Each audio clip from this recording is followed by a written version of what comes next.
उम्मीद है आप सभी रोजाना की तरह ठीक होंगे। आज हमारा जो पार्ट 11th है उसमें हम गोल्जी काय के बारे में पढ़ेंगे। प्यारे बच्चों, इससे पहले हम छोटे छोटे खंडों के रूप में माइटोकॉन्ड्रिया, प्लास्टिड के बारे में भी पढ़ चुके हैं। तो आज का वीडियो जो हमारा वो आपको नोटबुक में करना होगा और हम गोल्जी बॉडी का अध्ययन करेंगे। ठीक है, तो प्यारे बच्चों, जो हमारी कोशिका होती है, एक पादप कोशिका यानी कि एक यूकेरियोट कोशिका, ठीक है, और एनिमल कोशिका, उनके अंदर गोल्जी बॉडी पाया जाता है।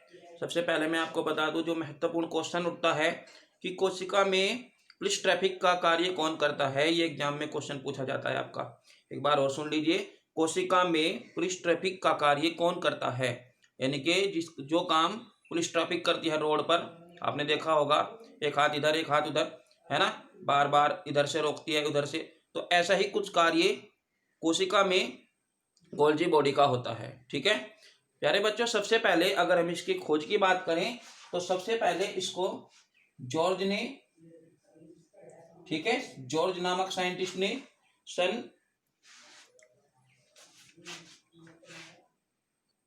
सबसे पहले इसको जो है 1867 ईस्वी में जॉर्ज ने देखा था। लेकिन प्यारे बच्चों, जॉर्ज इसके खोजकर्ता नहीं है यहाँ पर, क्योंकि एक क्वेश्चन जो है कई बार कंफ्यूजन में डाल देता है कि जॉर्ज ने इसको सबसे पहले, ठीक है, एक एनिमल सेल के अंदर देखा था। लेकिन इसका जो खोज का श्रेय जाता है, यानी कि जो इसके एक तरीके से फादर कह सकते हो, इनके खोजकर्ता कह सकते हो, वो ये नहीं है, उनका नाम है कैमिलो गोल्जी। खोज किसने की थी इसकी? कैमिलो गोल्जी ने की थी, कैमिलो गोल्जी ने। ठीक है ना, आप देखो नाम से ही इन्होंने इसका नाम गोल्जी काय रखा, गोल्जी बॉडी रखा, ठीक है ना, अपने नाम के साथ ही। तो इन्होंने जो इनकी खोज की थी गोल्जी बॉडी की, वो की थी आपको जो है 1898 ईस्वी में इन्होंने इसकी खोज की थी। ठीक है, इस चीज का आप स्क्रीनशॉट ले सकते हो, बहुत ही महत्वपूर्ण है। और इन्होंने इसका जो फंक्शन बताया, मुख्य फंक्शन, और पुलिस ट्रैफिक की तरह कार्य करना बताया। तो ये तो था साइंटिस्ट के बारे में जो इन्होंने इसकी खोज के आधार पर निष्कर्ष निकाले थे। प्यारे बच्चों, दरअसल इसकी संरचना के बारे में देखते हैं। इसकी संरचना यहाँ पर मैंने बनाई हुई पहले ही। इसमें क्या होता है, इसमें समांतर इस तरह की पट्टियां होती है, समांतर पट्टियां एक दूसरे से समांतर होती है। हालांकि इनका साइज अलग अलग होता है, लेकिन ये कहीं ना कहीं क्या होती है, एक दूसरे के समांतर जुड़ी होती है। ठीक है, और इनका जो संबंध होता है ना, वो एंडोप्लाज्मिक रेटिकुलम से होता है। मतलब कहीं ना कहीं भैया ये RER इनसे भी जुड़ी होती है। ठीक है, अब इसके जो है 3 भाग होते हैं। इसका जो सबसे ऊपर वाला भाग होता है, तय वाला, उसको हम सिस्टर्नी कहते हैं। ये वाला देख रहे हो आप, सिस्टर्नी, इसको हम सिस्टर्नी कहते हैं, यानी कि फर्स्ट पॉइंट पर आ जाएगा सिस्टर्नी। इसका जो दूसरे वाला भाग होगा, दूसरे वाले भाग को हम पुटिकाई कहते हैं, जिसको हम वेस्कुलस कहते हैं, यानी कि जो किनारों वाला भाग होता है, छोटी छोटी थैलियां जैसा, ये जो इसका ये वाला भाग देख रहे हो आप, ये क्या है, पुटिकाएं हैं, पुटिकाएं। ठीक है जी, तो ये हो जाएगा वेस्कुलस पुटिकाएं।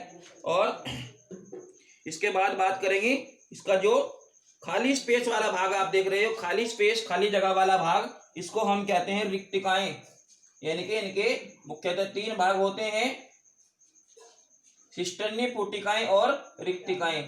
सिस्टर्नी आप देख रहे हो, ये वाला जो भाग है इसको सिस्टर्नी कहते हैं, पुटिकाएं ये जो इसकी ये वाली जगह है, इसको बोलते हैं हम पुटिकाएं। और जो रिक्तिकाएं हैं, स्पेस वाला यानी कि खाली स्थान वाला भाग को हम क्या कहते हैं, यहाँ पर रिक्तिकाएं कहते हैं।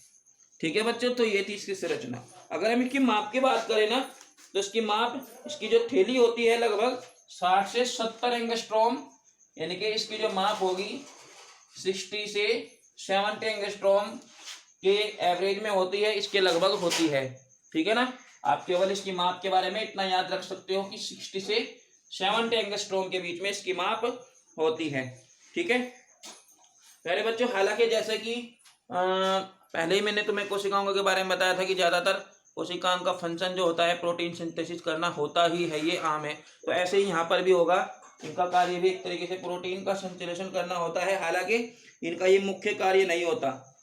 ठीक है प्यारे बच्चों, जो इनका मुख्य कार्य होता है, मुख्य कार्य गोल्जी बॉडी, यानी कि जो बॉडी का जो कार्य है, एक तरीके से इसकी जो बॉडी का निर्माण होता है, किसकी, पादप कोशिका की या एनिमल कोशिका की। ठीक है, जो इसकी बाह्य कोशिका कला होती है उसको बनने में भी ये मदद करती है, उसको बनने में भी सहायता करती है, जिसको हम विभाजन के समय यानी कि कोशिका का जब डिवाइडेशन होता है, विभाजन होता है, विभाजन, तो उस टाइम भी इसका बहुत ज्यादा सपोर्ट मिलता है। ये कोशिका पट का निर्माण करते हैं, ठीक है, इसका निर्माण करते हैं, कोशिका पट का निर्माण करते हैं। याद रखिए बात, कोशिका पट। अगर आपसे ये पूछा जाता है कि कोशिका पट का निर्माण विभाजन के समय किसके माध्यम से होता है, किसके द्वारा होता है, तो आप वहां पर कहोगे गोल्जी काय के द्वारा जो है कोशिका पट का निर्माण होता है, ठीक है। यानी कि आप कह सकते हो कि जो एक तरीके से कोशिका कला है उसका निर्माण में इसका बहुत ज्यादा रोल होता है, बहुत ज्यादा महत्वपूर्ण कार्य होता है उसका वहां पर, ठीक है ना, ठीक है। तो इसके बाद क्या होगा, इसके बाद एक संपूर्ण कोशिका भित्ति का निर्माण हो जाएगा कोशिका पट बनने के बाद। मैं इसकी बात कर रहा हूं, देखिए जरा, इसकी मान लेते हैं ये कोशिका है, एक पादप कोशिका है, जो इसकी बाहरी झिल्ली है ना, जो बाहरी झिल्ली आप देख रहे हो ये वाली, ठीक है। तो इससे जब सेल डेवलपमेंट होता है, मतलब कोशिकाओं का विभाजन होता है, तो यहाँ पर इनकी मदद से, जो गोल्जी बॉडी है, इनकी मदद से यहाँ पर एक कोशिका कला का निर्माण होता है और कोशिका पट का निर्माण होगा बाद में, और फिर एक कोशिका भित्ति जो है वहां पर बन जाती है, ठीक है। तो इस तरीके से, ठीक है, आप इसके कार्य को याद कर सकते हो। उम्मीद है बच्चों आपको ये छोटा सा वीडियो समझ में आया होगा। इस टॉपिक को आप यहाँ से स्क्रीनशॉट लेकर जो खास मुख्य बिंदु है इसको भी यहाँ पर याद कर सकते हो। ये आपकी क्लास के अलावा अन्य कंपटीशन एग्जाम में भी पूछा जाता है, इसलिए आप इसको याद करिए। कोई भी क्वेश्चन हो आप मुझे कमेंट करके ज़रूर पूछिएगा। धन्यवाद।